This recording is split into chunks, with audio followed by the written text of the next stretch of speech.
Bonsoir. Gloire à Dieu. Comment vous allez? Voilà. Oui, bon. Mais la soeur est là, une place pour toi, la soeur. C'est toi, s'il te plaît. La soeur. Je chante libre. Je te reconnais. Ça va? Que soit béni. Et bonsoir à tous. À la grâce de Dieu, je suis content d'être là. Mon épouse, on était allés prélever le mariage de votre frère et soeur, Chérie Valesco. Pratiquement, sur une semaine. Nous sommes arrivés le mercredi. Mais le Seigneur, le mariage s'est bien passé. Amen. Amen. Donc, mariés sont mariés par la grâce de Dieu, pendant la répétition. Et ils sont contents. Et on met le Seigneur pour leur mariage. Amen. Amen. Et nous attendons les autres mariages. C'est-à-dire le mariage de Saint-Loup, André et Andrea, la grâce de Dieu, André et Maurice. Là, on parle de l'autre, c'est qui a pour le prochain mariage là? Ils ne sont pas là. Michel et Michel. Donc Michel est là. Donc voilà, ils sont loués. Et les deux autres également. Gloire à Dieu. Amen. Vous savez, lorsque l'on sert Dieu, la vérité c'est que je dis pardon, lorsqu'on sert Dieu, Dieu également a des bonnes choses pour nous. Amen. Voilà quoi. C'est un Dieu bon et il est fidèle. Et nous voulons d'abord rendre grâce à Dieu pour le mariage de votre frère et votre soeur. Amen. Nous sommes le Seigneur, rendre grâce à Dieu. C'est une bénédiction pour ce miracle que notre Seigneur. La gloire, Seigneur. Une bénédiction pour les autres mariages qui sont sur le point d'arriver. C'est vrai que c'est un connu, c'est pour vous connaître notre frère, pour les frères. Merci, Père.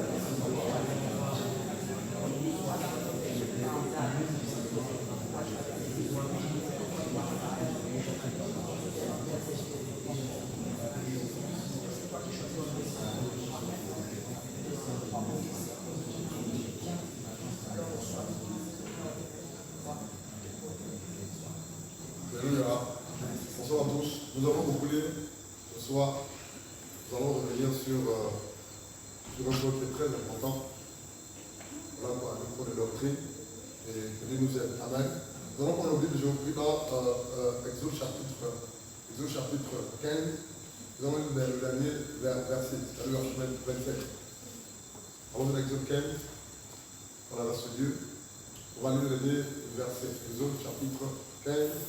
Nous allons lire le 27. Merci.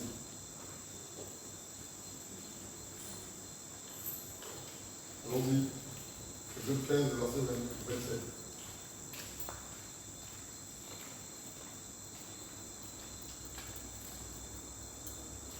Quelqu'un peut me donner dans la équipe parmi s'il vous plaît. Exode 15, 27. Exode 15, verset 27. Ils arrivèrent à Élim, où il y avait 12 sources d'eau et 70 palmiers. Ils campèrent là, près de l'eau.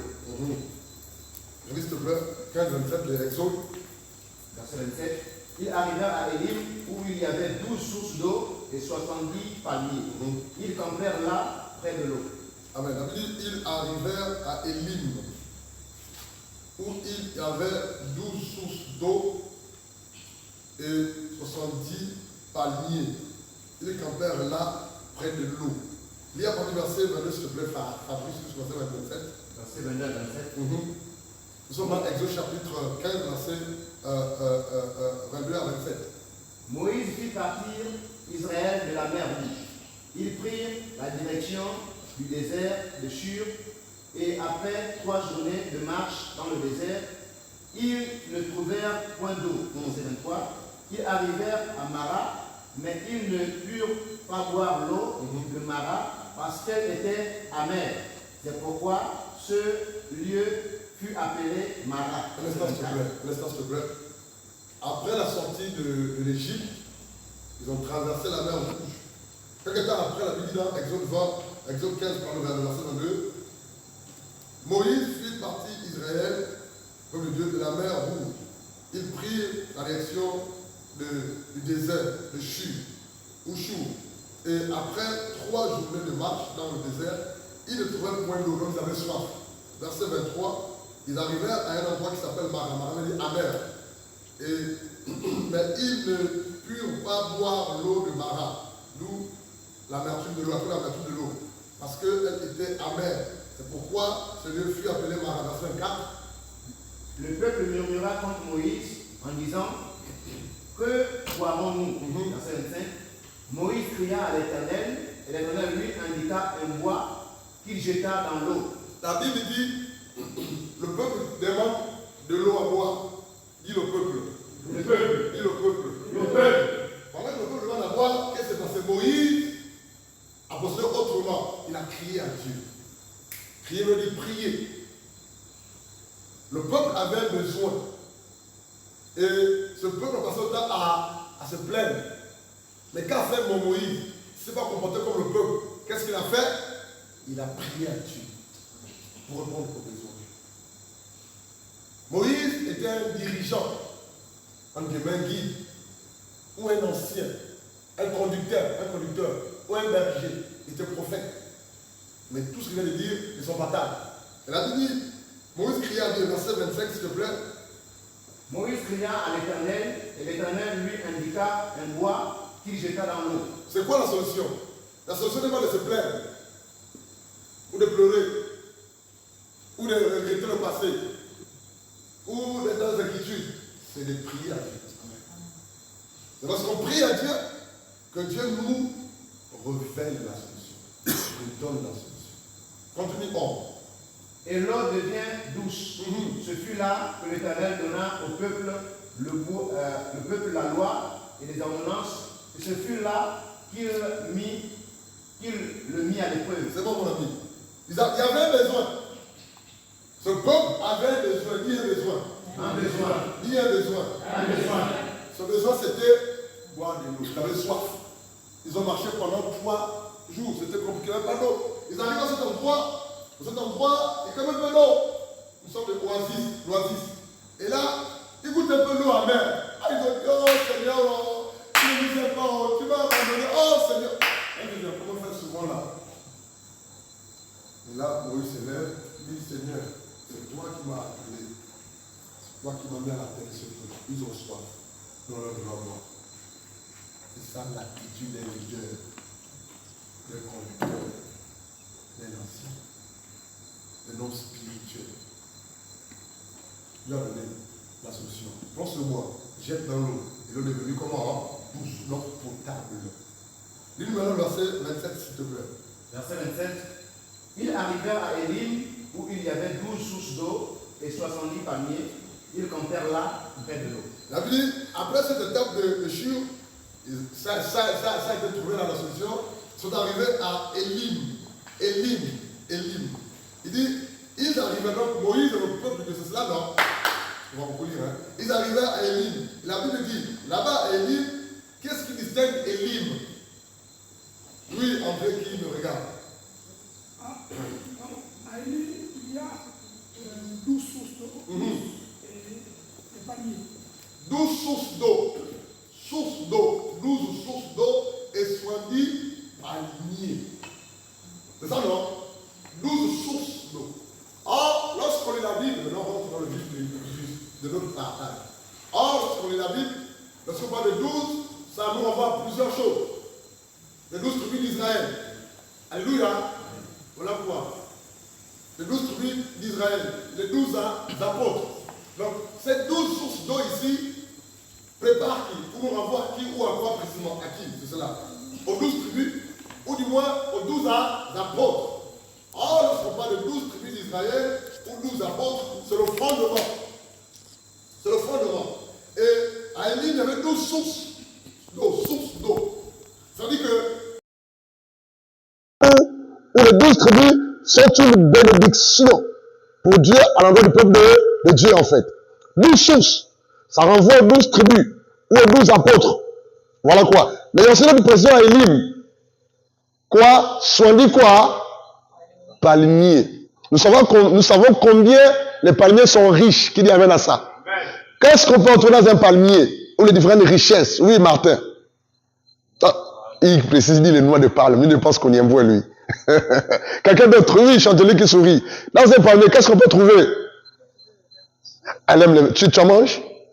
Ah, voilà pourquoi la palmier, c'est les vers en soi. Chez nous, on appelle ça les tombis. Amen. Oui, un palmier, qu'est-ce qu'on peut trouver comme richesse? Oui. Le nom de l'ombre. C'est très bien, l'ombre. On s'abrite, on se cache du soleil. Quelqu'un d'autre? Palmier. Oui, Fabrice. Le vin de palme, tu en bois?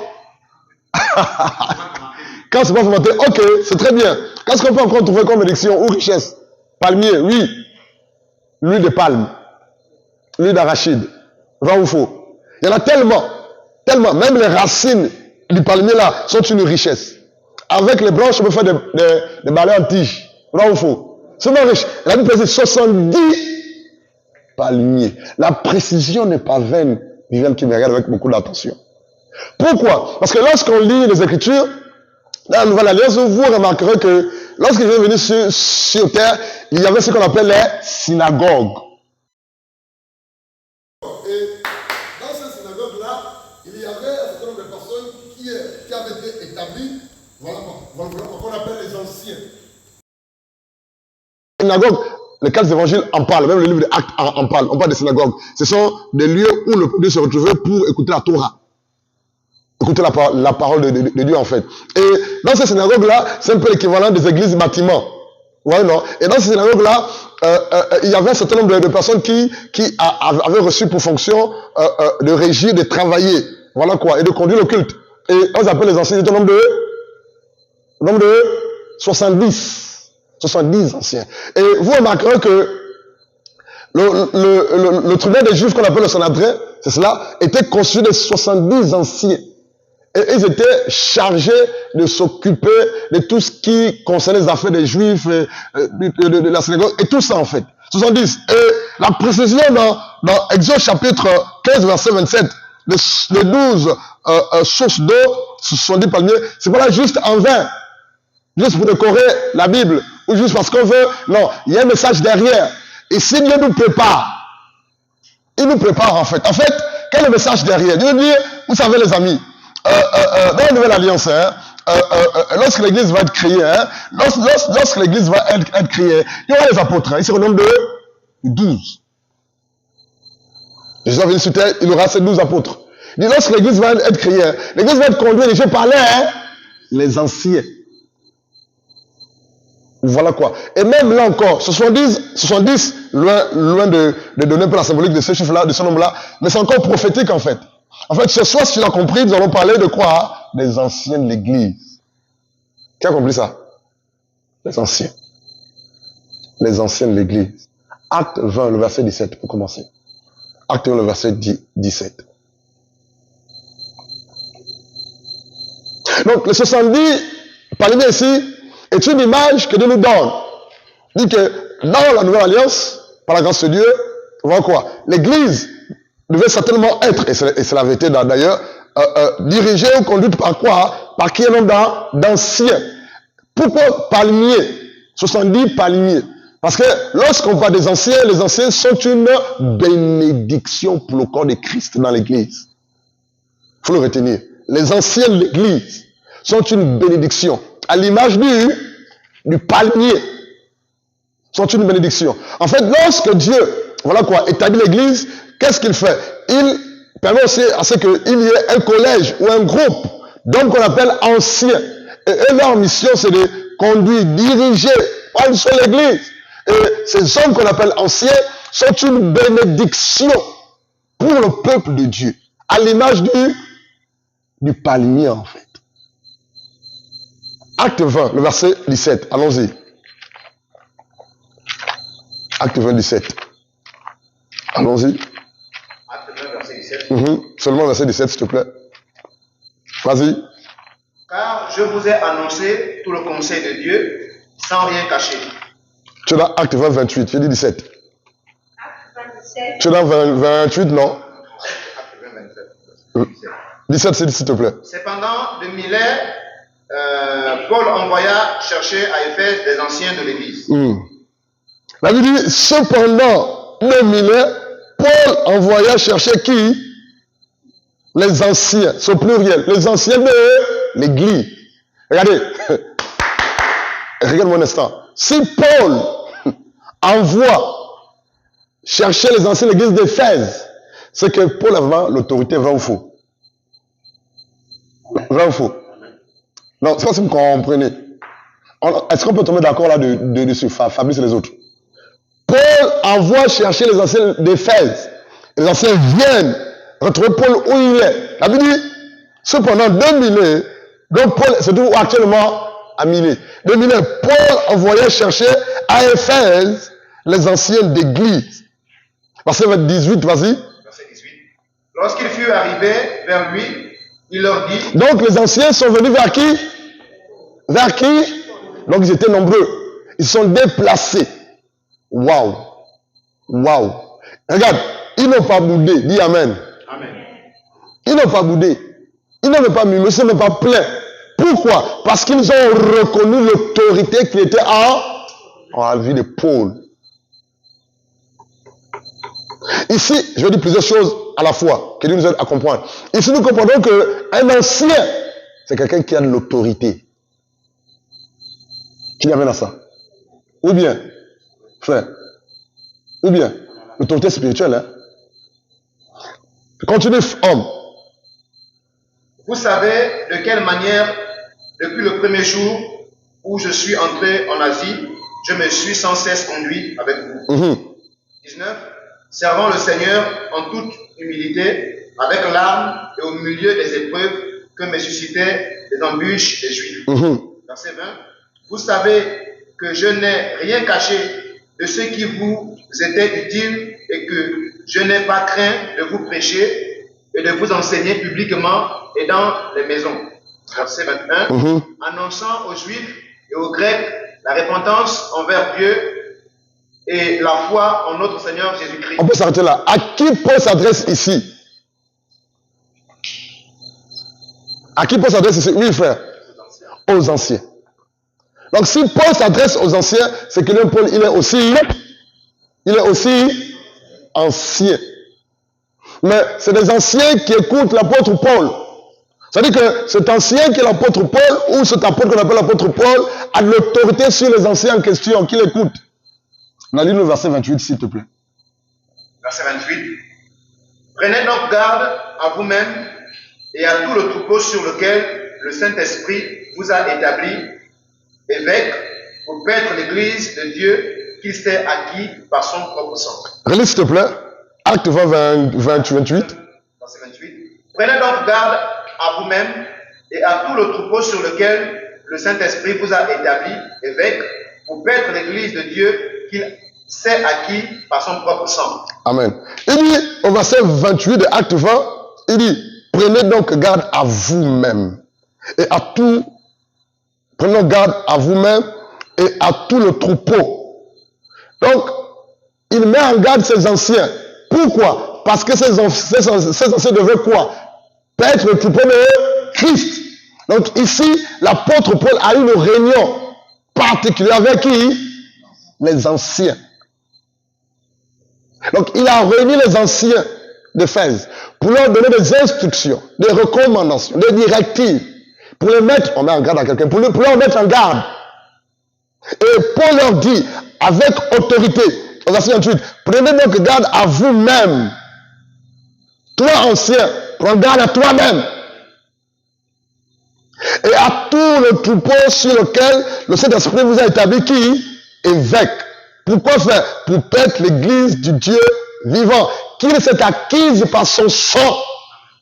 En fait, l'apôtre Paul dit aux anciens, en dehors du peuple, vous anciens là, faites attention. Prenez garde à vous-même.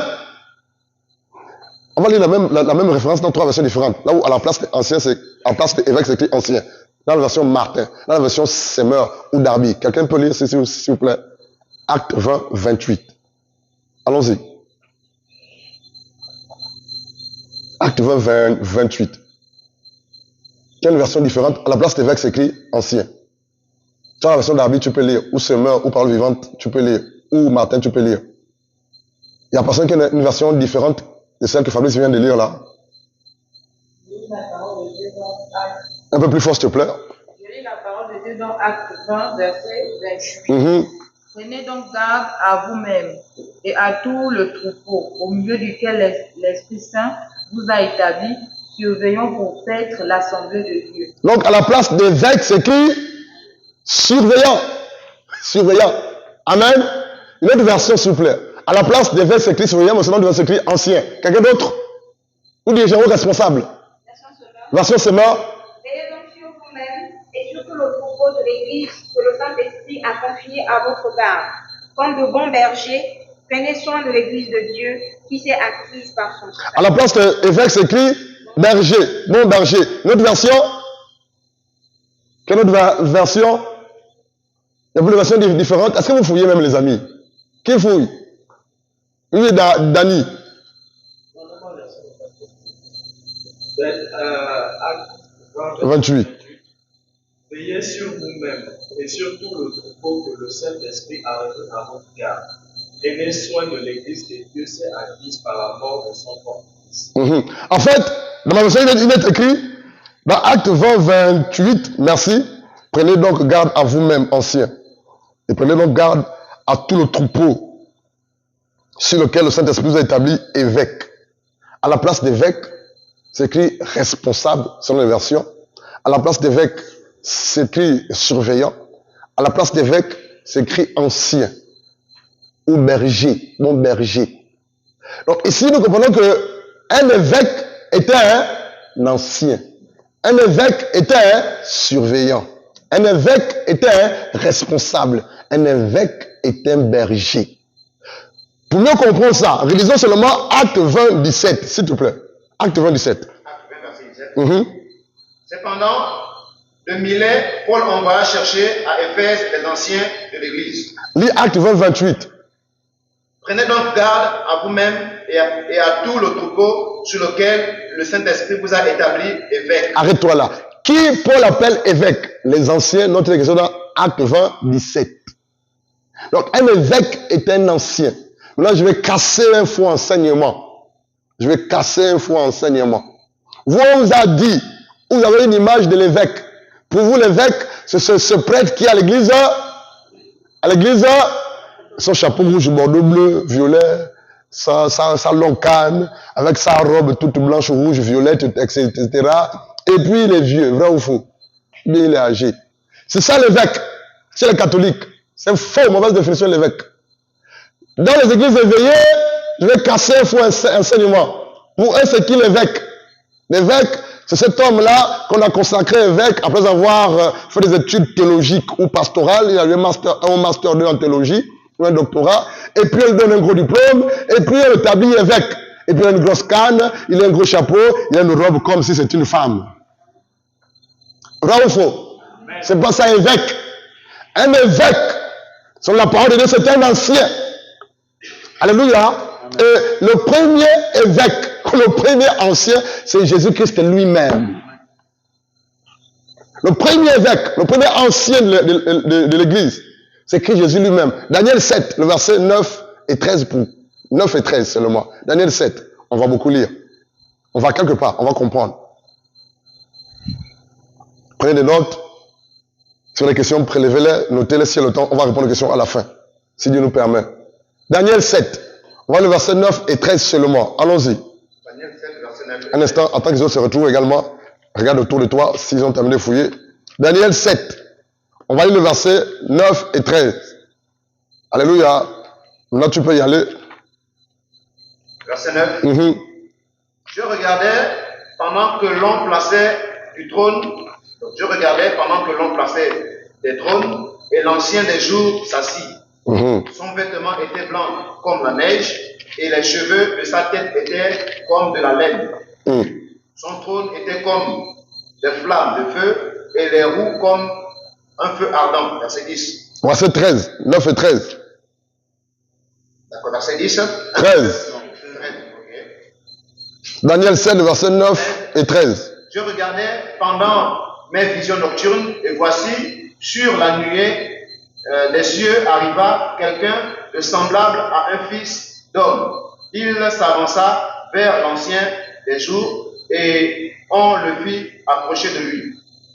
Verset 14. On lui donna la domination et la gloire et le règne. Et tous les peuples, les nations et les hommes de toute langue le servaient. Sa domination est une domination éternelle qui ne passera point et son règne ne sera jamais détruit. Qui a un règne éternel?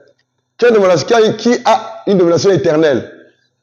Jésus-Christ, l'ancien des jours. Et la Bible dit dans Daniel 7, verset 9, je regardais pendant que l'on plaçait des trônes. Et l'ancien des jours s'assit. Son vêtement était blanc comme la neige. Et ses cheveux, les cheveux de sa tête étaient comme de la laine pure. Son trône était comme des flammes de feu. Et les roues comme le feu ardent. Verset 13, de Daniel 7, 13. C'est le dernier qui a eu la vision. Il dit verset 13, je regardais pendant mes visions nocturnes, non pendant qu'il dormait. C'est pendant la nuit qu'il lui donne des visions, des révélations. C'est la nuit, frère. Il dit, je regardais pendant mes visions nocturnes, donc la nuit. Et voici, sur les nuées des cieux arrive quelqu'un de semblable à un fils de l'homme. Il s'avança vers l'ancien des jours et on le fit approcher de lui. On lui donna la domination, la gloire et le règne. Et tous les peuples des nations et les hommes de toutes langues le servirent. Sa domination est une domination éternelle qui ne passera point. Et son règne ne sera jamais détruit. La même vision que Daniel nous relate ici, dans Daniel 7, 13, 14, c'est la même chose qui est dite ou proclamée dans Apocalypse chapitre 5.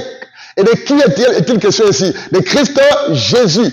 En fait, Daniel reçoit une vision dans laquelle Christ viendra dans son règne et sa gloire pour juger les nations.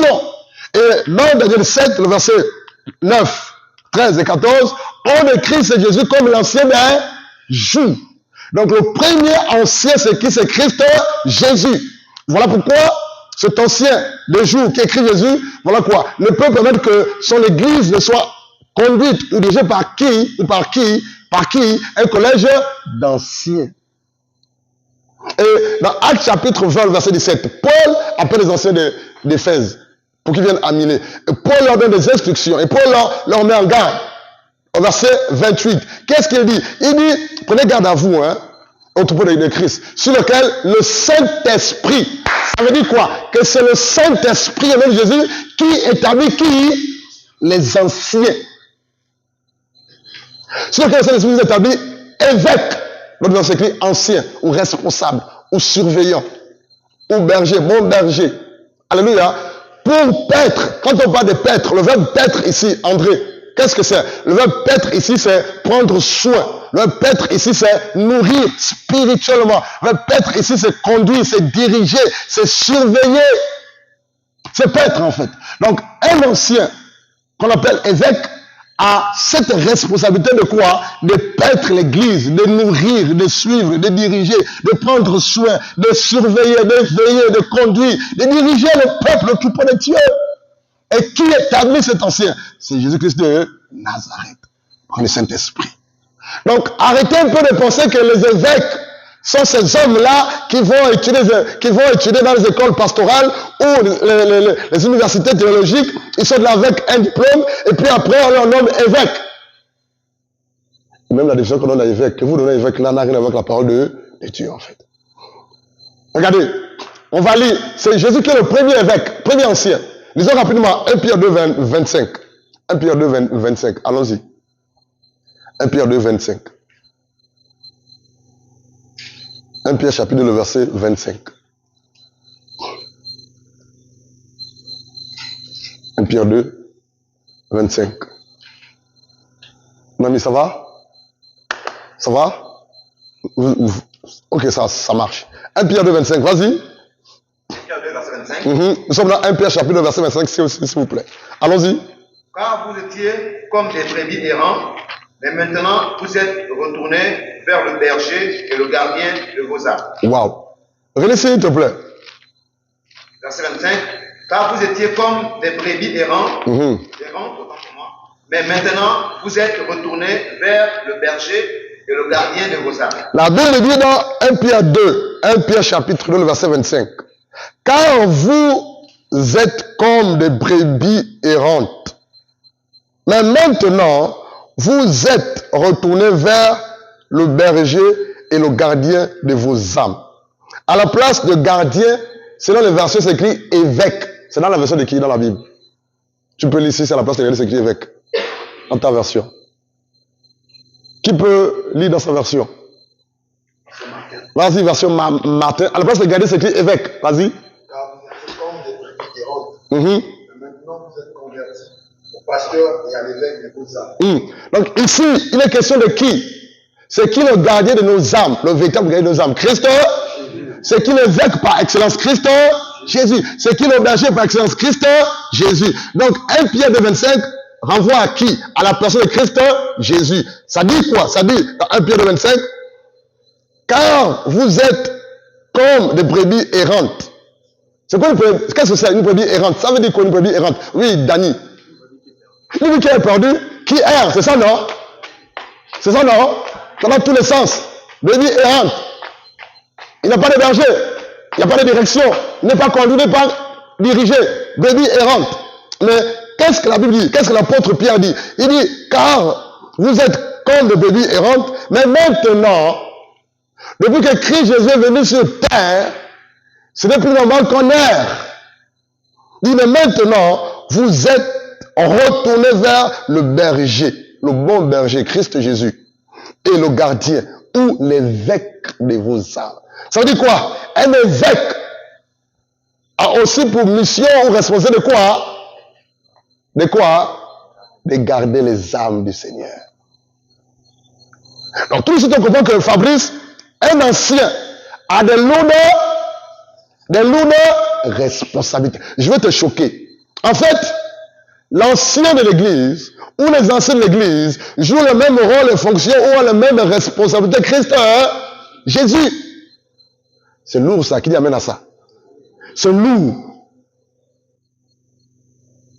Donc, un ancien, quand on t'établit ancien, ou quand on t'appelle ancien, c'est qu'on voit en toi Christ Jésus. Le même rôle, la même fonction, travail que Christ Jésus a fait. Toi, tu dois faire ça. C'est lourd. C'est un gardien des âmes. C'est ça un évêque. Et là encore, on ne comprend toujours rien. Dieu va nous aider. Dis à ton voisin, Dieu va nous aider. Dieu va nous aider. Dis-lui ça, Dieu va nous aider. Dis-lui ce soir, Dieu va nous aider. Vous savez, lorsqu'on parle d'anciens, dans la Bible, précisément dans la Nouvelle Alliance, il y a deux types d'anciens. Il y en a deux.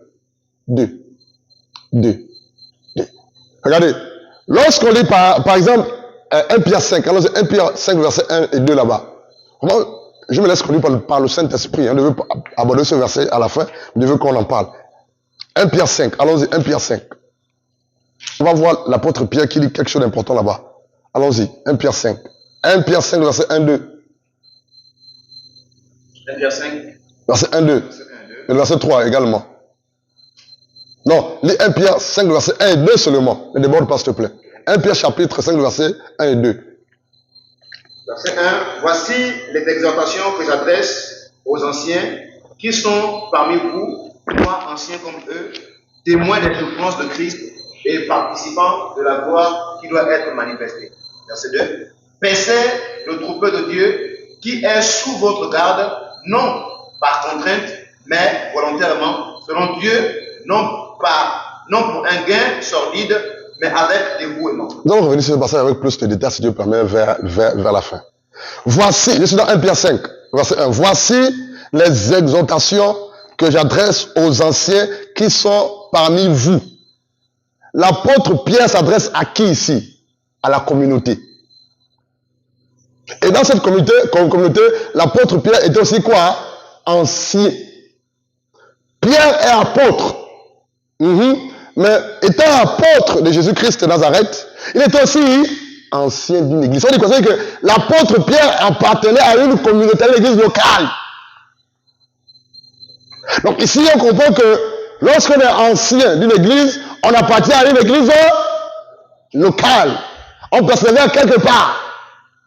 Il n'existe pas des anciens solitaires. Je pense que vous comprenez mon langage. Des anciens qui n'appartiennent à aucune communauté. Pierre est un apôtre de taille. Qui dit amen à cela? Pierre est un apôtre de taille. Un grand apôtre, c'est cela. Et Pierre dit au verset 1 de 1 Pierre 5, il dit, voici les exhortations que j'adresse aux anciens qui sont parmi vous. C'est ça, non?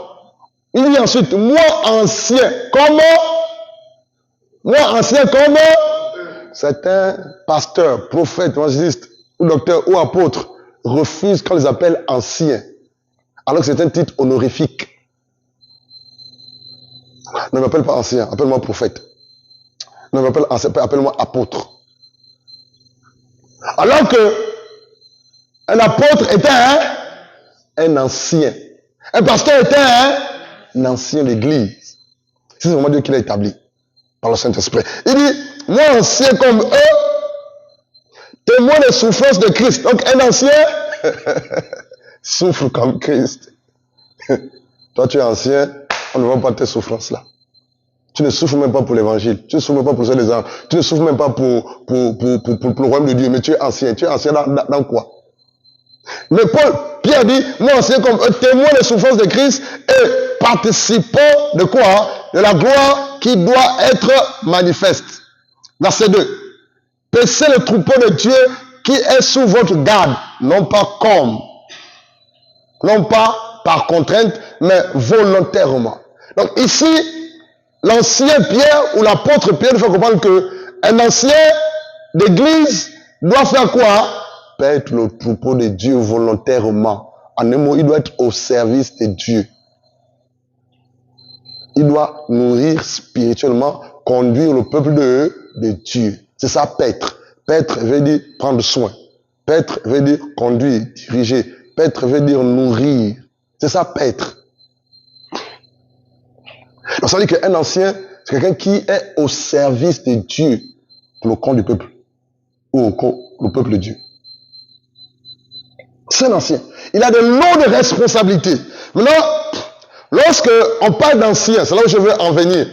Il y a deux catégories d'anciens selon la nouvelle alliance. Deux. Il n'y en a pas trois, il n'y en a pas quatre. Deux. Il y a les anciens qu'on appelle presbyteros. Le tableau n'existe plus d'Annie. Je devais écrire. Voilà quoi.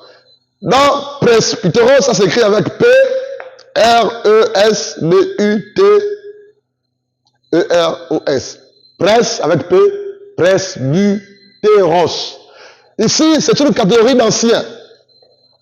Et l'autre catégorie d'anciens, c'est épiscopos.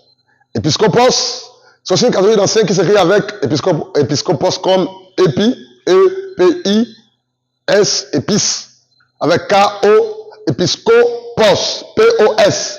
Donc, il y a deux catégories d'anciens. Première catégorie, anciens, qu'on appelle les pres, avec P, R, E, S, B, U, presbyteros, T-E-R-O-S, presbyteros, à la place de U, c'est Y, c'est la même chose. Presbyteros ou presbyteros, c'est la même chose. Mais aussi, l'autre catégorie, c'est anciens, qu'on appelle les épiscopos. Épiscopos, je vais appeler, juste pour ceux qui vont faire des recherches après, c'est avec E-P-I-S, épice. Donc quoi? Copos avec K-O-P-O-S, épiscopos. Donc, c'est les deux grandes catégories d'anciens. Je vais aller doucement. La première catégorie qu'on appelle anciens, les presbyteros, c'est une catégorie d'anciens qui n'a rien à voir avec les anciens qu'on appelle les épiscopos, mais sont tous des anciens d'église. Ils ne sont pas négligés. Mais chacun a sa fonction et non pas la même tâche, la même responsabilité ou la même autorité. Mais ils sont tous des anciens. Je vais vous choquer. Et ce type d'anciens, en général, dans l'église, c'est des hommes de sexe masculin. Je vois déjà des questions qui vont m'être posées après. Alléluia. Et lorsqu'on lit la Bible, les presbyteros, qu'est-ce qui caractérise ce type d'anciens-là? Les presbyteros. Ils sont caractérisés par quoi? L'ancienneté. C'est-à-dire que c'est des personnes, c'est des anciens en fait. C'est des personnes qui sont âgées en âge. Pardon pour la répétition. Personnes âgées en âge. Ce type d'anciens, c'est des anciens qui ont des cheveux blancs. Des vieillards. Ça dit des vieillards. Un presbytéros, c'était un vieillard. Un peu comme on a lu dans Daniel 7. On l'appelle l'ancien de jour. On décrit Jésus avec une barbe, les cheveux. Vraiment, lorsqu'on voit la description de Daniel 7, 9, 13, 14, on décrit Jésus comme l'ancien des jours. Donc il est vieux, c'était un vieillard. Et c'est eux qu'on appelle les presbytéros. C'est un type d'anciens, et ils sont caractérisés par quoi? L'âge avancé. Les cheveux blancs. Ils sont âgés. C'est des aînés dans le Seigneur. Enfin, c'est des personnes qui ont de l'expérience. Ils ont un vécu. À cause de leur vécu et à cause de leur expérience et à cause de leur maturité dans le Seigneur, ces anciens peuvent nous expliquer certaines choses de Dieu ou qui concernent la foi chrétienne. Ces anciens qu'on appelle presbytéros, ce sont des personnes âgées, qui ont un vécu, qui ont de l'expérience. Et leur expérience-là fait de eux des hommes qui ont un discernement pointu et aiguisé. Au point où ces hommes qu'on appelle les presbytéros peuvent régler un problème dans l'église parce qu'ils ont de l'expérience. Ils ont de la sagesse. Ils ont de la maturité. Ces personnes ont le discernement parce qu'il y a un vécu. Il y a un vécu. Et leur vécu fait de eux des personnes différentes, matures, expérimentées, sages. C'est eux qu'on appelle les presbytéros. Et ce type d'anciens-là, voilà quoi, qui sont des aînés dans le Seigneur, dans la foi, ces personnes ne peuvent pas, écoutez bien s'il vous plaît, ne peuvent pas, ou n'ont pas forcément la grâce dans l'enseignement de la parole. Mais ce ne sont pas des personnes à négliger, manquer de respect. Eux n'ont pas la grâce forcément dans la parole. Mais ils peuvent partager la parole. Ils n'ont pas la grâce dans l'enseignement de la parole ou dans la prédication. Mais eux, ils peuvent donner une petite exhortation. Alléluia. Courte et brève, et le message est passé. Ils peuvent régler des conflits dans l'église. Oui, il y a des conflits dans l'église. Qui amène à ça? C'est ça le rôle d'un ancien. Il doit aussi régler les conflits, les problèmes. Frère, il n'existe pas d'église sans conflit, sans problème. Parce que ces églises-là sont constituées des hommes et des femmes qui reviennent du monde et qui ont été martelés ou envoûtés ou qui ont vécu dans le monde et ils ont un comportement bizarre. Et lorsqu'ils viennent en Christ, Dieu permet qu'il y ait des hommes qui les enseignent pour que le monde quitte d'eux en fait. Et là où il y a les hommes, il y a toujours les conflits et les problèmes. On a cherché une église où tout va bien. Tu ne trouveras jamais une église où tout va bien. C'est faux. Je cherche une église où on manifeste l'amour. Tu ne trouveras pas une église où tous les jours qu'il y a l'amour, quelqu'un va te toiser un jour. Tu vas dire, mais c'est le frère, comment il peut me toiser comme ça? C'est son problème avec. Mais toi, continue ton chemin avec le Seigneur. Donc, ces anciens qu'on appelle les presbytéros ont cette maturité. Voilà pourquoi lorsque vous allez lire 1 Pierre chapitre, je crois 5 là-bas, sauf si je me trompe, on va vérifier après, ou c'est Hébreux 5, merci Seigneur. Hébreux 5, lisons les 3 derniers passages. Hébreux 5, Hébreux chapitre 5, le verset, les 3 derniers passages, Hébreux 5. Hébreux 5. Je vous ai prévenu qu'on va beaucoup lire, hein. Prenez des notes s'il vous plaît. Moi, prenez des notes. Hébreux 5. Tu as la page? L'une des 3 derniers passages, s'il te plaît. Hébreux 5, verset 8. Bien qu'il soit fils, l'obéissance par les choses... Qu'est-ce que j'ai dit? Qu'est-ce que j'ai dit? Hébreux 5, les 3 derniers passages. Commence à partir du verset 11, s'il te plaît. Hébreux 5, les 3 derniers passages, c'est le verset 12, 13 et 14. C'est ça, non?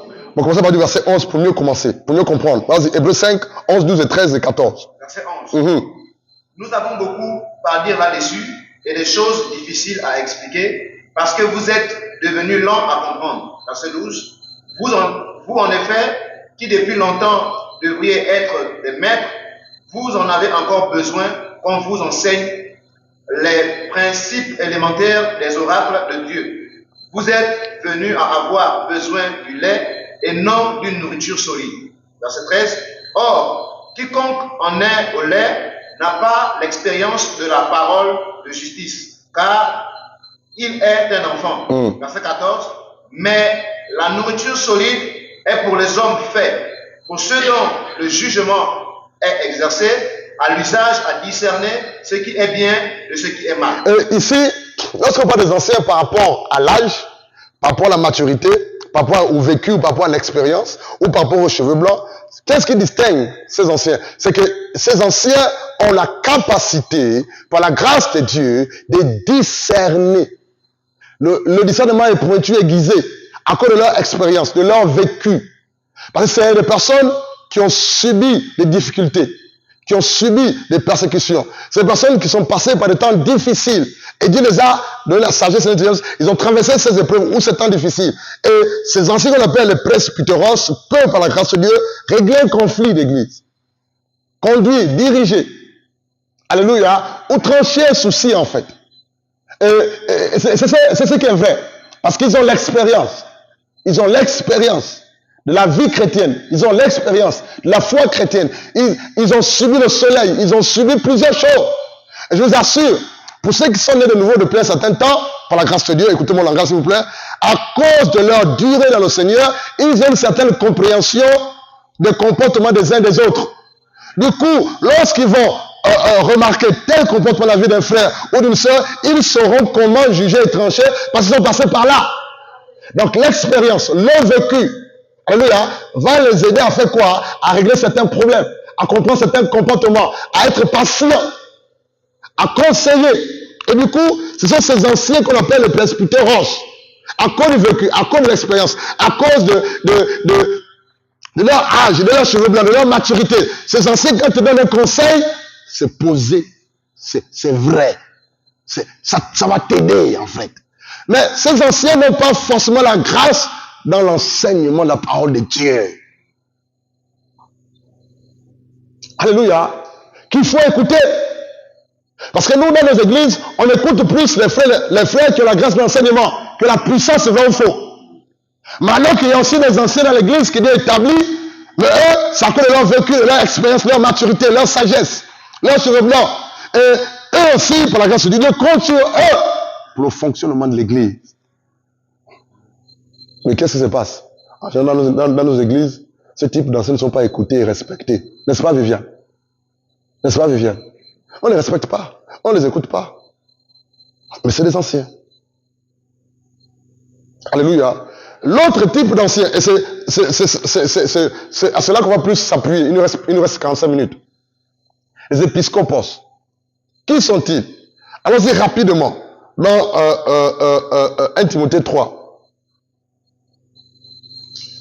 1 Timothée 3. S'il te plaît, Leslie. Lis-nous 1 Timothée 3. Tu vas dans ton téléphone, s'il te plaît. Et tu lis le verset, la référence que tu connais là.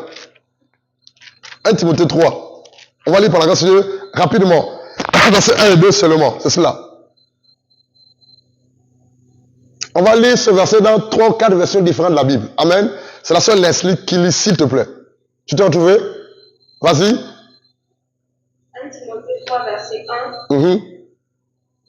Version 8 secondes. Cette parole est certaine. Si quelqu'un aspire à la charge d'évêque, il désire une œuvre excellente. Verset 2. Ah, d'accord. Relis, s'il te plaît. 1 Timothée 3, verset 1. Version 8 secondes. Cette parole est certaine. Si quelqu'un aspire à la charge d'évêque, il désire une œuvre excellente. Verset 2, je vais lire ma version. Il faut que l'évêque soit irréprochable, mari d'une seule femme, sobre, modéré, réglé dans sa conduite, hospitalier, propre à l'enseignement. Lis dans l'autre version, s'il te plaît. Tu donnes la version, si tu lis le verset 1. Verset seulement 1 Timothée. Vas-y. On dit, celui qui aspire à être un dirigeant dans l'église désire une belle tâche. Donc, amen. Donc, à la place d'évêque, dans la version Semeur, à la place d'évêque, c'est écrit comment? Yawa? Dirigeant. Donc, un évêque était un dirigeant. Version suivante de la Bible. Version seconde 21. Version Louis II 21. Cette parole est certaine. Si quelqu'un aspire à la charge de responsable, c'est une belle tâche qu'il désire. Dans la version seconde, c'est écrit évêque. Version seulement, c'est écrit dirigeant. Version, quelle version là, s'il te plaît? Louis II 21, c'est écrit responsable. Donc, un évêque est un dirigeant. Un évêque était un responsable. Autre version de la Bible, s'il te plaît, 1 Timothée 3. Version Martin de la Bible, que j'aime bien. Cette parole est certaine que si quelqu'un désire d'être évêque, il désire une œuvre excellente. L'autre version, s'il te plaît. Version d'Arby. 1 Timothée 3:1. Version d'Arby. Cette parole est certaine que si quelqu'un aspire à la surveillance, il désire une œuvre bonne. Donc, un évêque était un surveillant. Continue, autre version. Osterval. Version Osterwald. Cette parole est certaine. Si quelqu'un aspire à être évêque, il désire une œuvre excellente. La version King James. Vas-y, lis. La version King James. Dans la version King James de la Bible, à la place d'évêque, c'est écrit bishop. C'est ça, non? Bishop. Un bishop, souvent, quand on écoute bishop tel, ça nous impressionne vraiment fou. Ah, ça c'est encore quel mot? Bishop veut dire ancien en anglais. Et mon épouse sourit. Bishop veut dire ancien en anglais. Ou évêque, ou dirigeant, ou responsable. C'est pas un mot compliqué ou pompeux. Alléluia. Donc, à la place de bishop, tu mets ancien, ou responsable, ou évêque. C'est la même chose. Et ici, on a lu, par la grâce de Dieu, 1 Timothée 3, le verset 1. À la place d'évêque, c'est écrit, dans certaines versions, responsable, dirigeant, surveillant, gardien. Donc, ça veut dire quoi? Que ici, un évêque est un gardien. Un évêque est un surveillant. Un évêque est un responsable. Un évêque est un conducteur. Alléluia. Un évêque est un berger. Un évêque est un guide. En fait, le mot évêque là, en grec c'est épiscopos. C'est traduit en français par ancien. Un évêque est un ancien. Un évêque est un responsable. Un évêque est un dirigeant, un conducteur, un guide. Un évêque est un berger. C'est ça évêque. Donc, il faudrait que quand tu écoutes le mot évêque, pour toi tu penses à cet homme qui a une soutane, un chapeau rouge, bordeaux bleu, et puis une croix, et puis vrai ou faux? Rien à voir avec évêque. Amen. Parce que souvent, quand on écoute certains mots, on a une imagination vrai ou faux. On a même peur de ce mot-là.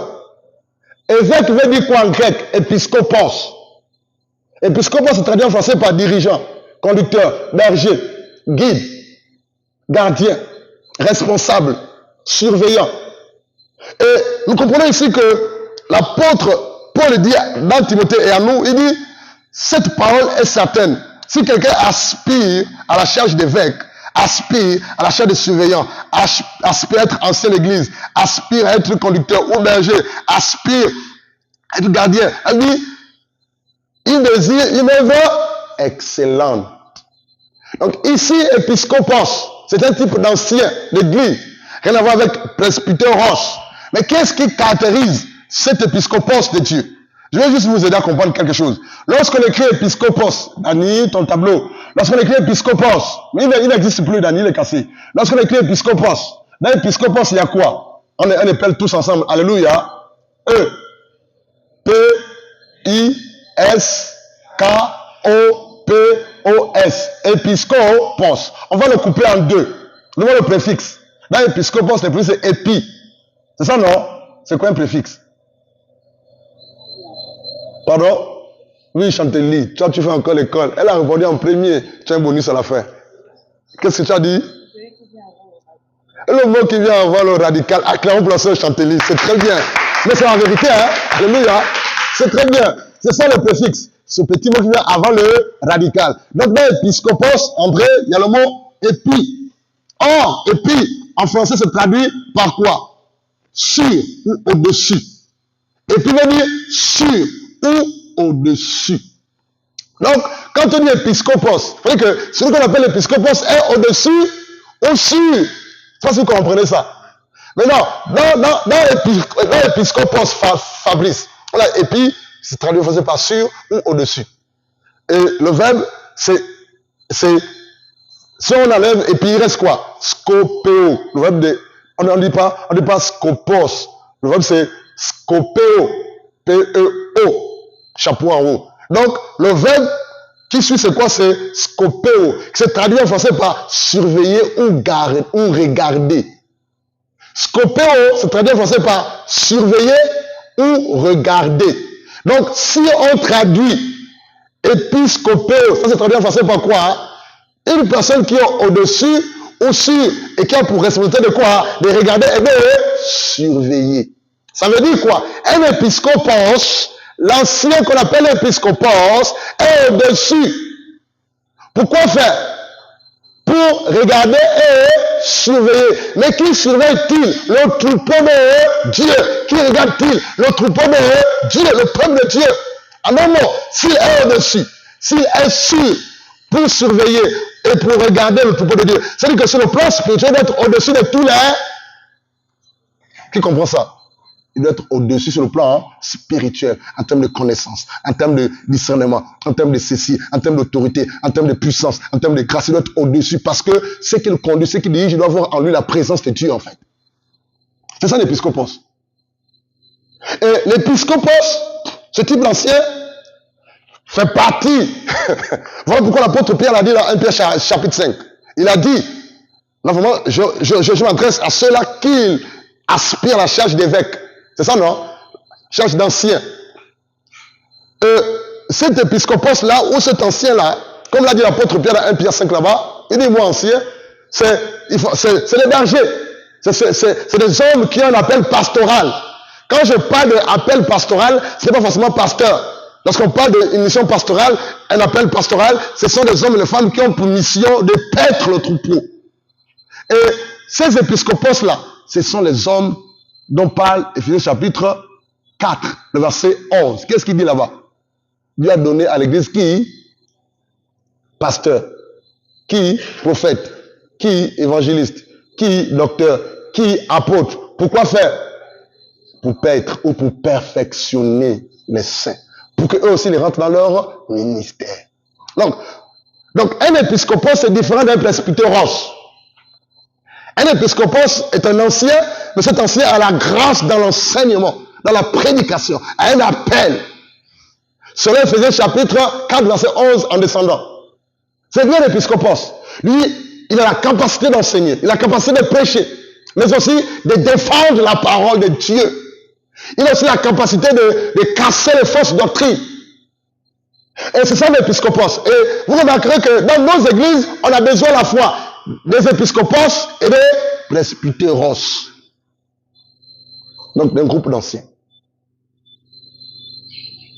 Ce qui fait que un épiscopos, c'est cet homme qui est appelé de Dieu, qui a un appel pastoral. On a vu que c'est un appel pastoral. Voilà quoi, une mission pastorale. Voilà quoi. Qui est au-dessus des hommes et femmes qui dirigent sur le plan spirituel. D'où épi, qui veut dire sur ou au-dessus. Et scopéo, qui veut dire regarder et surveiller. En fait, un épiscopos, comme l'a dit Paul dans ses épîtres, c'est quelqu'un que Dieu appelle, que Dieu mandate pour surveiller le troupeau de Dieu, les brebis du Seigneur, pour enseigner, pour paître, pour nourrir, pour garder. C'est un gardien des âmes. Et plusieurs versets le disent. Plusieurs versets le disent. On va lire rapidement, si vous me permettez, 1 Timothée 3. Lire du verset 1 jusqu'au verset 3, s'il te plaît, femme. Rapidement, le temps court. Timothée 3, 1 à 3. On dit, celui qui aspire à être un dirigeant dans l'Église désire une belle tâche. Cette parole est certaine. 2.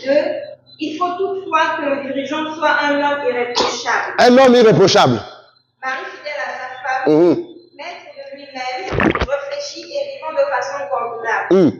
Qu'il soit hospitalier et capable d'enseigner. Qu'il soit hospitalier et capable d'enseigner. Donc un évêque, un épiscopos, Fabrice, doit être capable de quoi? D'enseigner la parole de Dieu. Et de défendre la sainte doctrine, les saintes écritures. Allons-y. 3. Il ne doit pas être buveur ni querelleur. Il ne doit pas être buveur de vin. Mais au contraire, aimable et pacifique. De l'amour de l'argent naît sur lui. Il ne doit pas être cupide, vrai ou faux. Continue. 4. Il dirige bien sa famille et maintient ses enfants dans l'obéissance en toute dignité. Continue. 5. Car comment un homme qui ne dirige pas bien sa famille serait-il qualifié pour prendre soin de l'Église de Dieu? Amen. On peut s'arrêter là. Ici, la Bible dit, dans 1 Timothée 3 là-bas, c'est quelques portions de l'Écriture nous donnent le portrait robot d'un évêque, d'un dirigeant, d'un surveillant. Il y a certains frères qui disent, mais toi aussi, pourquoi tu me surveilles comme ça là? Dis ça au pasteur, vrai ou faux? Mais quel est le rôle d'un épiscopos? C'est de surveiller, c'est de conduire, c'est de diriger, c'est de nourrir, c'est de paître, c'est de prendre soin, c'est de perfectionner. En fait, un épiscopos fait le même travail que Christ Jésus fait lui-même sur le plan spirituel à notre égard. Et lorsqu'on a dit 1 Timothée 3, le verset 1 à 5 là-bas, il y a 4 points qui ressortent. Premier point, un épiscopos ou un ancien d'église, pasteur, prophète, etc., donc quoi, doivent avoir une bonne moralité. Une bonne moralité. Bonne moralité. Qu'est-ce qu'on entend par moralité? C'est quoi une moralité? Oui, chantez-lui. Parle un peu fort. Frère Georges, lève un peu la main comme ça. Le frère Georges ne t'écoute pas. Une bonne conduite. Une bonne moralité, c'est une bonne conduite. Quelqu'un d'autre? Oui, frère Aimé. D'être honnête, d'accord? Quelqu'un d'autre? Moralité. Quand on parle de moralité, ça renvoie à quoi? De morale. Oui. D'être irréprochable. Bonne moralité, d'accord? Quelqu'un d'autre? Oui. Bien éduqué, c'est très bien. Bien éduqué. En fait, quand on parle de morale, c'est quelqu'un qui a une bonne vertu, en fait. Alléluia. Un homme qui est bien éduqué. Amen. Il a une bonne moralité, hein.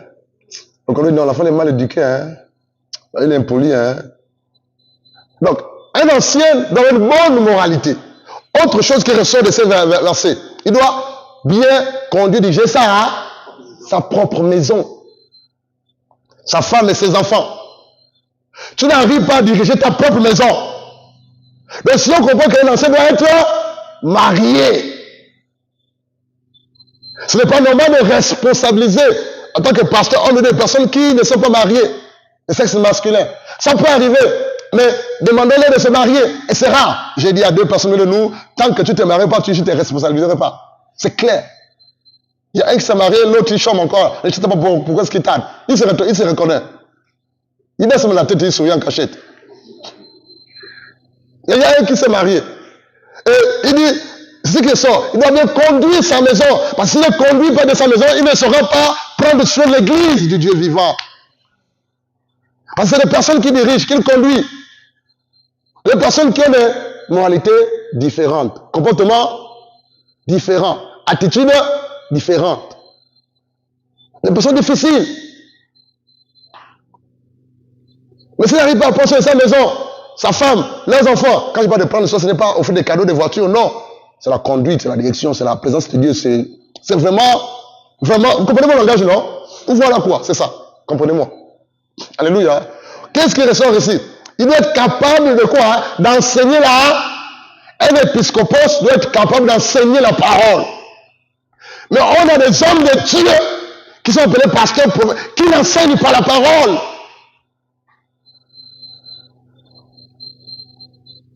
Parce que, qu'est-ce qui distingue cet homme de Dieu ou cet épiscopos? C'est aussi la capacité d'enseigner, de prêcher. Il s'appuie sur la parole. C'est-à-dire que toi qui aspires à être un ancien ou un serviteur de Dieu, mon ami, Dieu te dit, il faudrait que tu aies la capacité d'enseigner. Non seulement d'enseigner, mais de défendre la parole. Lorsque des hommes et des femmes se lèveront pour enseigner des hérésies ou des bêtises, tu es capable de dire, il est écrit, ce que tu dis n'est pas conforme à la parole de Dieu. Même s'il y a des accords où vous séparez, mais tu dis, c'est pas ça la parole. Voici ce qui est écrit. C'est rare d'en trouver. Qu'est-ce qui distingue cet épiscopos ou cet évêque-là? C'est la maturité spirituelle. Lis 1 Timothée 3, 6, s'il te plaît. Ne va pas la même référence, sur verset 6. 1 Timothée 3, 6. Que ce ne soit pas converti de fraîche date. Un nouveau converti, c'est ce que ça veut dire. Relis s'il te plaît, 1 Timothée 3,6. Que ce ne soit pas un converti de fraîche date, de peur qu'il ne se laisse aveugler par l'orgueil et ne tombe sous la même condamnation que le diable. Dieu nous interdit de responsabiliser qui? Les frères et ceux qui sont nouveaux convertis.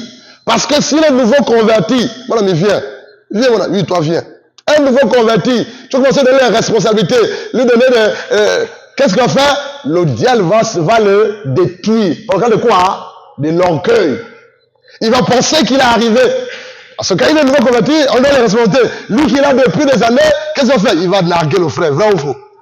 Il va penser qu'il est arrivé. Indépendamment de lui, il ne sera même pas. L'orgueil va, parce que l'orgueil est subtil. Voilà pourquoi, tu peux t'asseoir mon ami, dans le Seigneur, voilà quoi, les anciens d'église, par la grâce de Dieu, ne responsabilisent pas les frères du tic on attend, on éprouve le frère, on éprouve l'épreuve du temps, on essaie de l'enseigner, on essaie de le préparer, pour que lorsqu'on va le responsabiliser, ces responsabilités ne le tuent pas. Mais c'est ce que plusieurs frères ne comprennent pas. Parce que quand il vient dans le Seigneur, il court au ministère. Il court. Je veux servir, je veux prêcher, je veux être devant, je veux tenir le micro. On court, la course au micro. Ce micro tue, frère. Ce micro détruit. Le micro là, c'est sucré, mais c'est dangereux.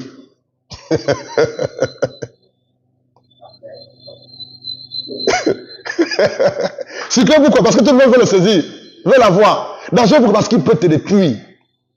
Le diable peut s'en servir. Vous savez, je vais t'aider ce soir. On s'arrête là où Dieu va permettre qu'on s'arrête. À chaque fois que tu prends ta photo, on va voir ça dimanche, ok, dimanche, soir là, Dieu va nous faire du bien. On va parler de quoi? Hein? L'envoûtement, c'est ça, non? Venez, avec vos familles, vous verrez vous-même. À chaque fois que tu prends ta photo, tu mets sur les réseaux sociaux, ou sur le net, ou sur YouTube, qu'est-ce qui se passe? Le diable, les démons, les sorciers, les satanistes vont prendre ça. Pour incanter avec ton image, ta photo, pour te détruire. Surtout lorsque tu les déranges là, à cause de la prédication, à cause de l'enseignement. Tu les déranges, non? Tu prêches l'évangile, non? Tu parles de Jésus, non? Mais ils font quoi derrière? Ils veulent te détruire. Qu'est-ce qu'ils font en retour? Ils vont prendre tes images, ils vont prendre... Vous pensez que les gens prennent les photos des uns des autres pour les incanter, pour les détruire, pour les envoyer où? Ils sont venus de venir chez toi? Non. Sur les réseaux, dans les réseaux sociaux. Là où il faut. Ils capturent ça. Ils préparent. Il y a des témoignages où certains hommes de Dieu étaient envoûtés, détruits à cause de leurs images, leurs vidéos, leurs photos dans les réseaux sociaux. Donc, à faire le ministère là, c'est pas la course, mon ami. Cours pour toi. Tu vas rencontrer pour toi devant. Si c'était à refaire, mon ami serait pas debout. Mais là, je ne peux plus faire demi-tour. Je suis condamné à aller de l'avant. Parce que je ne mesurais pas le combat qui est attaché à l'appel au ministère. Tu ne dors pas. Tu attaques matin, midi et soir. Les démons, les sorciers incantent avec ton nom. Font des choses bizarres avec ton image, avec ton nom. Ils amènent ça partout. Parce que tu as prié pour cet homme-là, pour cette femme-là. Il était délivré des femmes de nuit, des maris de nuit, de la sorcellerie. Ah, tu as arraché notre viande, vrai ou faux? Donc, comme c'est toi qui l'as arraché, on va te faire ça. Hein? Ils vont prendre ton nom, ils vont prendre tes images, ils vont prendre ta photo, ils vont aller danser tous les jours avec ça. Ils vont aller en Inde, en Chine, un peu partout. Au Bénin, au Togo. Il semble que si tu as atteint, tu es touché, tu vas repartir dans leurs choses. Ne responsabilisez pas le nouveau converti, prenez le temps de les éprouver. C'est écrit, verset 6. Qu'est-ce qui est écrit? Il ne faut pas qu'il soit à nouveau de peur qu'enflé d'orgueil, il ne tombe sous le jugement du diable. Titre chapitre 1, verset 5 en descendant. Allons-y. Titre 1.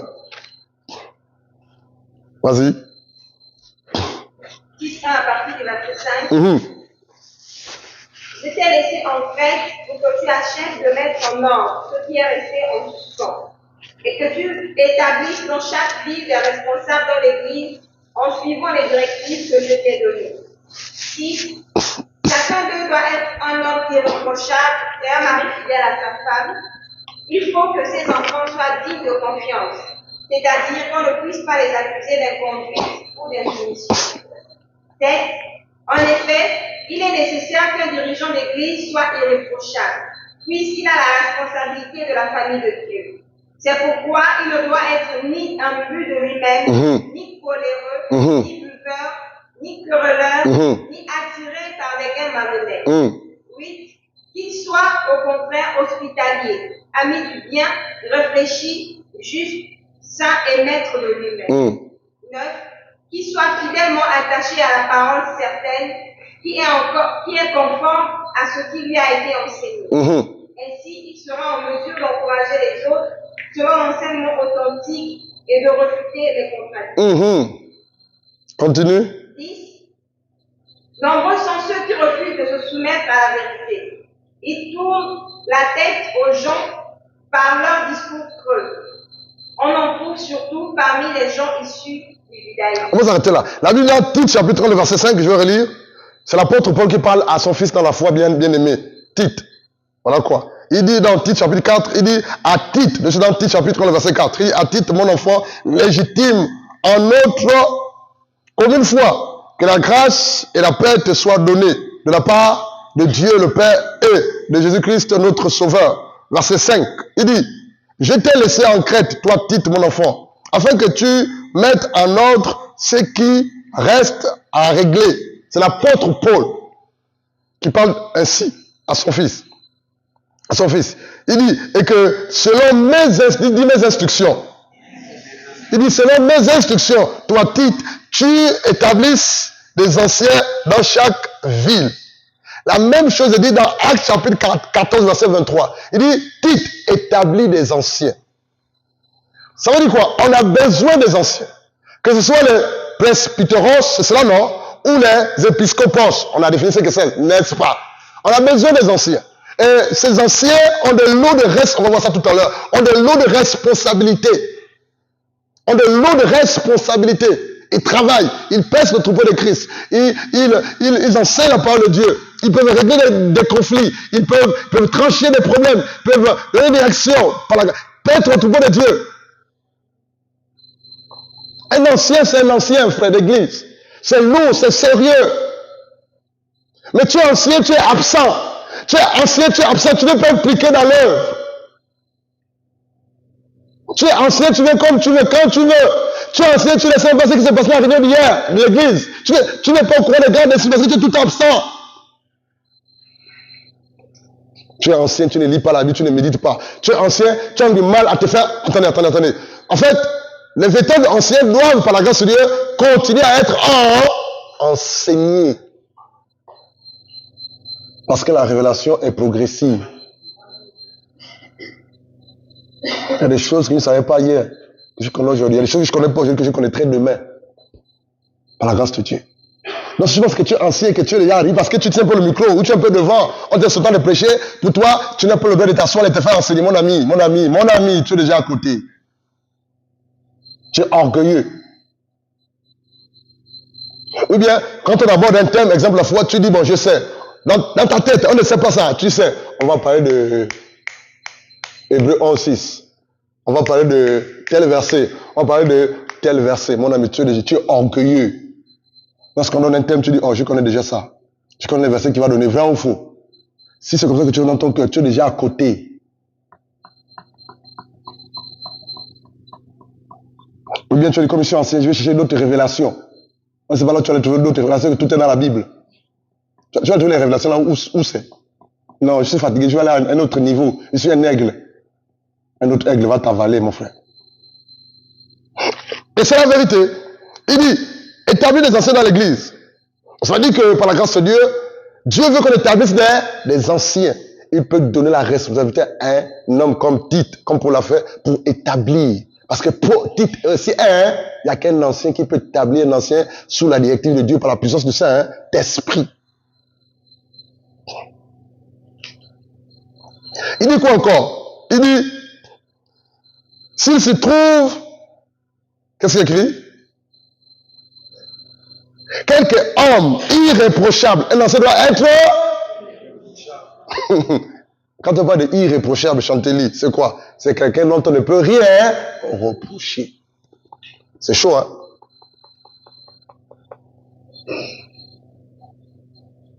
Mari d'une seule, un ancien d'être mari d'une seule.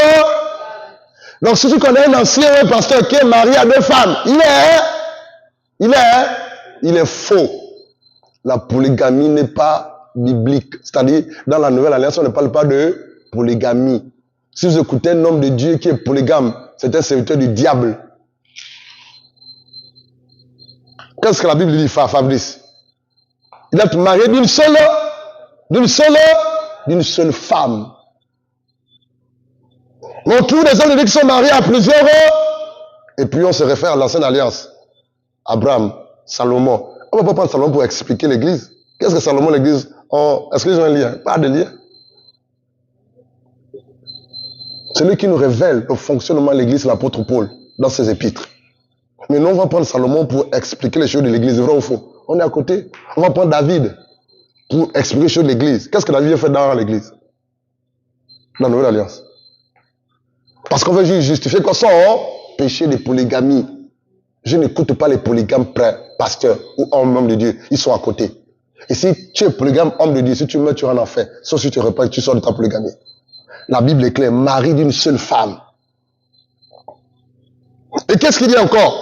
C'est pour qu'il établit les anciens, ou épiscopos, ou évêques, mari d'une seule femme. Vrai ou faux? Quoi d'autre? Quoi d'autre? Ayant des enfants fidèles, qui ne soient ni accusés de quoi? De débauche, ni de rebelles. C'est ça, non? Verset 7. Car il faut que l'évêque ou l'ancien, le gardien, le surveillant, le guide ou le superviseur, c'est ça, non? Soit irréprochable, comme le colonne de Dieu. Qu'il ne soit ni arrogant. C'est quoi être arrogant? André, tu es arrogant? Pardon?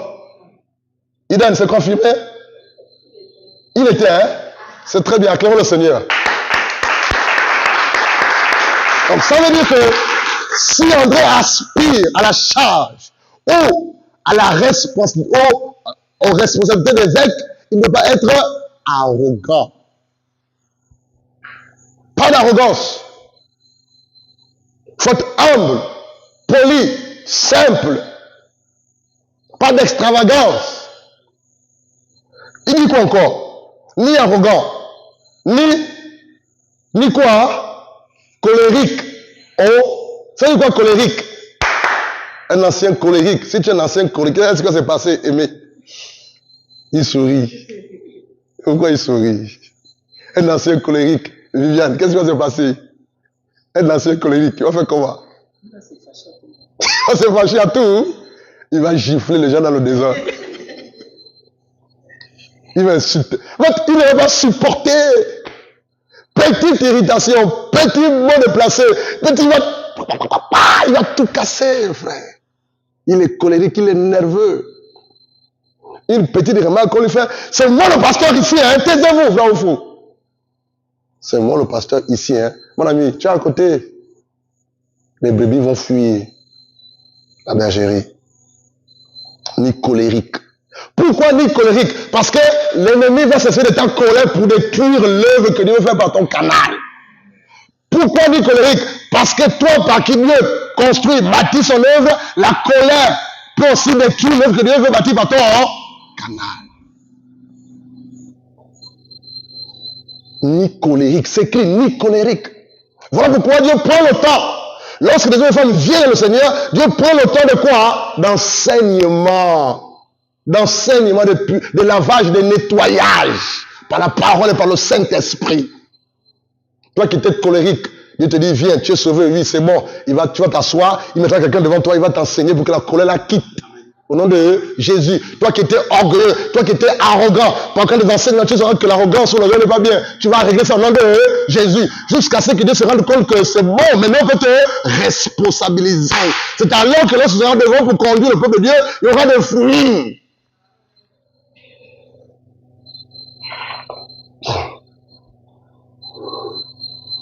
Ni colérique. Un ancien. Parce que je t'assure qu'ils vont tout faire les brebis ou les âmes du Seigneur, ils vont tout faire, d'une manière volontaire ou involontaire, pour te pousser à bout. Et si tu passes le temps à regarder tout ce qu'ils font, mon ami, c'est toi qui vas souffrir. C'est toi qui auras l'AVC. Alléluia. Ni colérique, ni à donner au vin. Tu es ancien, tu bois. Tu es pasteur, tu bois. Tu bois quoi? L'autre va me dire, sur le vin des palmes, voilà quoi. Et puis, on ne met pas le bois amer. Bon, j'espère qu'il a arrêté, hein. Ah non. Non, l'autre va me dire, non, je bois juste le vin rouge, c'est en mangeant. C'est ça, non? Il va prendre un verre en mangeant, le vin rouge, 2 verres en mangeant. Après, c'est lui qui va se trouver dans le plat là, en fait. C'est en buvant qu'on commence à devenir quoi? Hein? Ivrogne. C'est doucement, doucement. Le mieux, c'est d'arrêter. Bon, il y en a qui se pensent être plus intelligents. Ils boivent en cachette. Ils envoient les enfants hein, chez le boutiquier. Non, pas le boutiquier, le bar à côté. Dans un sac bien noir. Et puis l'enfant mène ça à la maison, il passe ça dans sa chambre. Et puis boit là-bas. Un jour, on était quelque part, il y a un prêtre qui me respecte beaucoup, prêtre d'église catholique. Il me respecte beaucoup, il m'aime beaucoup. Voilà quoi. On se vit quelque part, et puis il m'a fait samba. Il commence à parler, mais il sentait le vin. Prêtre, hein, église catholique. Il sentait le vin. Je crois qu'après, je me suis rendu compte que j'ai senti qu'il sentait le vin. Et puis il s'est éloigné un peu en fait. Mais c'était trop tard en fait. Ça, c'est la malice. Donc toi, tu fais tes choses en cachette là, pensant que... Non. Si tu te caches des hommes, tu peux te cacher des dieux. Amen, amen, amen. Non, ne fais pas semblant. Amen. Soit tu es vrai, soit tu ne l'es pas. Amen. Soit tu es avec Christ, soit tu ne l'es pas. Il n'y a pas de demi-mesure, frère. Le salut est en jeu. Ton éternité. Ni colérique, ni à donner au vin, ni porter un gain honteux ou sordide, la cupidité. Je prends un exemple simple. Les agents de la SCG, par exemple. Il vient déplacer le compteur, il faut encore payer, alors que tu as payé pour l'achat du compteur.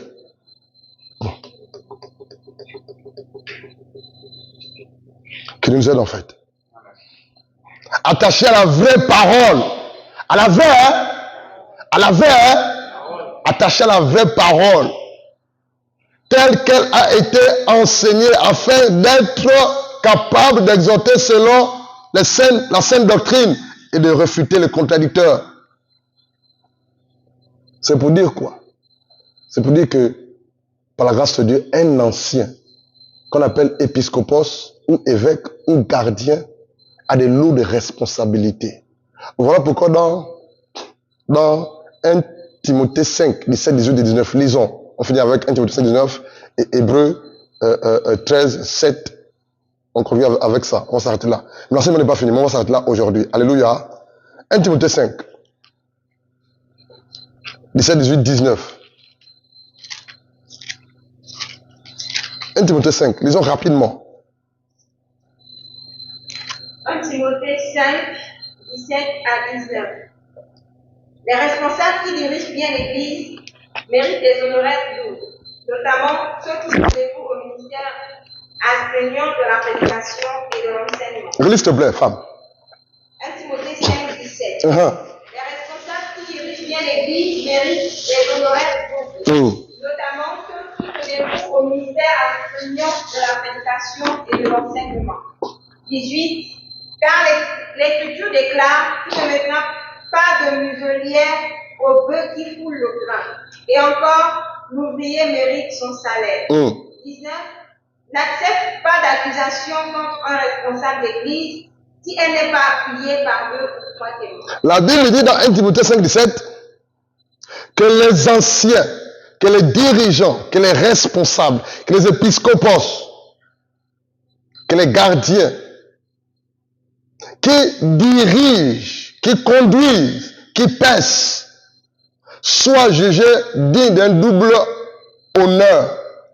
Alors, dit surtout, les types d'anciens, ceux qui travaillent à quoi?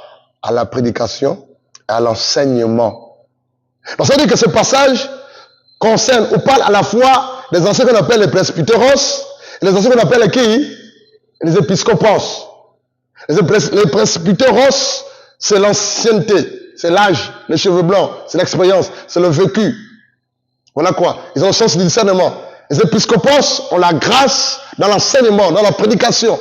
Voilà quoi. Et la Bible dit, dans 1 Timothée 5, 17, que les anciens, que les presbyteros, les épiscopos, qui dirigent bien, soient jugés, dits d'un double honneur.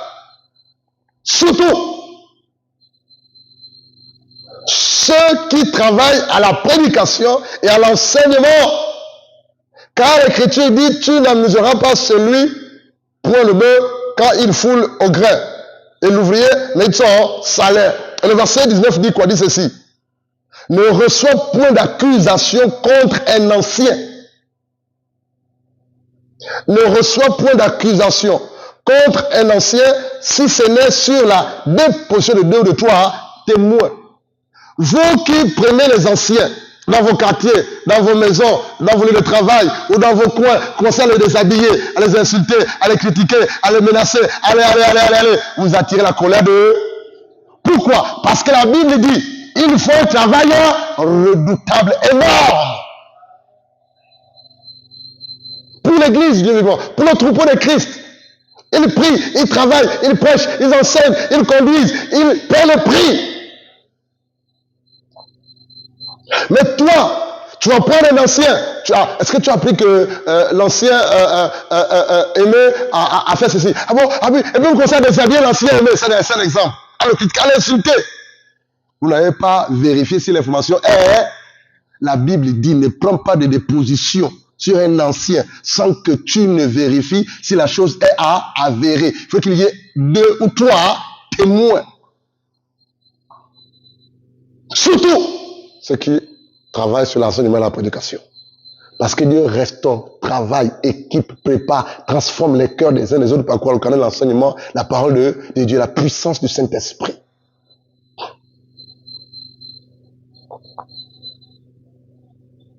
Voilà pourquoi plusieurs personnes se prennent les claques, des gifles spirituels, des problèmes spirituels. Parce qu'ils vont prendre un ancien, un serviteur de Dieu, commencer à le déshabiller, à l'acculer, à l'insulter, à le critiquer, sans que tu ne vérifies si ce qu'on t'a dit est vrai. C'est ça l'église que nous sommes. On est champion pour ça. Voilà pourquoi plusieurs personnes retardent leur élévation, leur bénédiction, leur croissance spirituelle. Hébreux 13. Hébreux 13.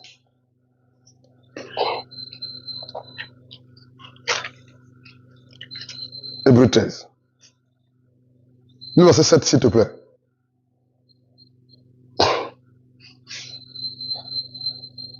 Hébreux 13, verset 7. Souvenez-vous de vos anciens conducteurs qui vous ont annoncé la parole de Dieu. Considérez l'aboutissement de toute leur vie et imitez leur foi. Souvenez-vous de vos conducteurs ou de vos anciens conducteurs. Donc parle Hébreux chapitre 11, les anciens. Tel que Moïse, Abraham, c'est les anciens. Isaac, tel que Josué, c'est les anciens. Il dit, souvenez-vous de leur vie en fait, de comment ils ont vécu. Imitez-les. Lisez le verset 17 s'il te plaît. Hébreux 13, 17. Hébreux 13, 17. Obéissez à vos conducteurs et soumettez-vous à eux, car ils veillent constamment sur vous, en sachant qu'ils devront un jour rendre compte à Dieu de leur service. La Bible dit, merci femme, dans Hébreux 13, 17, obéissez à vos conducteurs, obéissez à vos anciens, obéissez à vos dirigeants, obéissez à ceux qui vous surveillent, obéissez aux gardiens, obéissez à vos évêques. Il dit, obéissez à vos conducteurs et ayez pour eux de la déférence ou du respect, car ils veillent sur vos âmes dont ils devront rendre compte à Dieu. Qu'il en soit ainsi, afin qu'il le fasse avec joie et non en gémissant, ce qui ne vous sera d'aucun avantage. Les anciens, tels que l'apôtre Pierre, les anciens, tels que Paul et les autres, les anciens que Dieu établit, frère, font un travail redoutable. Ils ont de lourdes responsabilités. Pour la plupart, nombreux ne dorment pas. Pendant que tu dors, la guerre que toi tu subis là, c'est lui qui vit ça en fait. Nous sommes allés à Libreville pour le mariage de votre frère, votre soeur, mon fils Voilà ce que ma fille fait, Feli. C'est pas si Daniel a remarqué. Arrivé à la gare de Veno, là, à la gare de Mwanda, là. Je suis bien sorti de la maison, je suis bien rentré pour aller prendre le train. Je commence à voir les douleurs au corps. Je dis, qu'est-ce qui se passe? Tout le séjour, c'était chaud. Quand je suis arrivé à Libreville, c'était chaud. C'est-à-dire que je me suis senti bien lorsqu'on a dit mari et femme. Je me sentais mieux. C'était un combat. À la veille de leur mariage, ils s'est mariés comme demain, ils sont venus, ils sont passés à Venise, là où on était logés. On a prié. C'était compliqué. Voilà pourquoi Dieu nous met en garde, en fait. Un ancien frère a de lourdes responsabilités.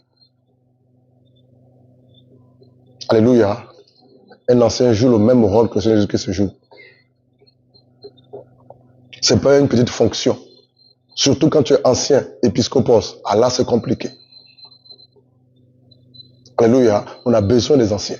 D'où la nécessité d'être sérieux, d'être engagé pour que Dieu dispose ou suscite davantage plus d'anciens qui ont la grâce même dans la parole, dans l'enseignement. Alléluia. Que Dieu vous bénisse. Bénissons le Seigneur.